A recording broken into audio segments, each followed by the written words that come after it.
Hi guys, ഇതുപോലത്തെ ഒരു flower frame ഉണ്ടാക്കി നോക്കിയാലോ? ഒരു കാർഡ്ബോർഡും കുറച്ച് പൂക്കളും മാത്രം മതി. കുറഞ്ഞ ചിലവിൽ ഒരു അടിപൊളി ഫ്രെയിം. അപ്പോൾ വരി. ആദ്യം നമ്മൾ കാർഡ്ബോർഡ് ഒന്ന് കട്ട് ചെയ്യാൻ വേണ്ടിയിട്ട് ജസ്റ്റ് ഇതുപോലെ വരക്കുന്നുണ്ട്. ഈ വരച്ച പോലെ നമുക്കിതൊന്ന് കട്ട് ചെയ്തെടുക്കാം. കട്ട് ചെയ്തെടുത്തിട്ടുണ്ട്. നമുക്ക് ഇനി ഇതൊന്ന് പെയിൻ്റ് അടിച്ചെടുക്കാം. ഞാൻ ഇവിടെ ബ്ലാക്ക് പെയിൻ്റാണ് അടിച്ചിരിക്കുന്നത്. അപ്പോൾ നമ്മൾ പെയിൻ്റ് അടിക്കൽ ഏകദേശം കഴിഞ്ഞിട്ടുണ്ട്. ഇനിയാണ് പരിപാടി. ഇനി നമുക്ക് ഫ്രെയിമിൻ്റെ പുറം ഭാഗത്ത് ഇതുപോലെ ടാപ്പ് കൊണ്ട് സ്പേസ് വിടാതെ ഒന്ന് ഒട്ടിച്ചെടുക്കാം.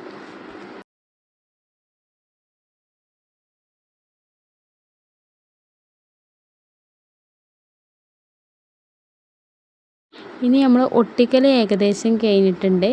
ഇനി നമുക്ക് ഈ ഫ്ലവേഴ്സ് ഒന്ന് ഒട്ടിച്ചെടുക്കാം. ഞാൻ ഇവിടെ കുറച്ച് ഫ്ലവേഴ്സ് എടുത്തിട്ടുണ്ട്.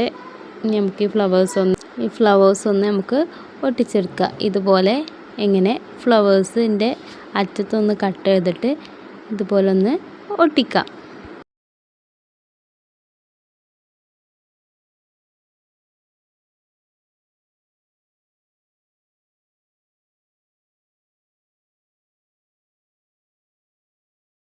അങ്ങനെ നമ്മൾ ഫ്ലവർ ഒട്ടിക്കലും കഴിഞ്ഞിട്ടുണ്ട്. ഇതാണ് നമ്മളെ ഫൈനൽ ലുക്ക്. എല്ലാവർക്കും ഇഷ്ടപ്പെട്ടാൽ കമൻറ്റ് ചെയ്യാൻ മറക്കല്ലേ. അപ്പോൾ ഇതുകൊണ്ട് നമുക്കിനി കുറച്ച് പട്ടിഷമൊക്കെ കാണിക്കാം. അപ്പോൾ എല്ലാവരും സബ്സ്ക്രൈബ് ചെയ്യാനും സപ്പോർട്ട് ചെയ്യാനും മറക്കരുത്. അപ്പോൾ ശരി, അടുത്ത വീഡിയോ ആയിട്ട് വീണ്ടും കാണാം. ബൈ.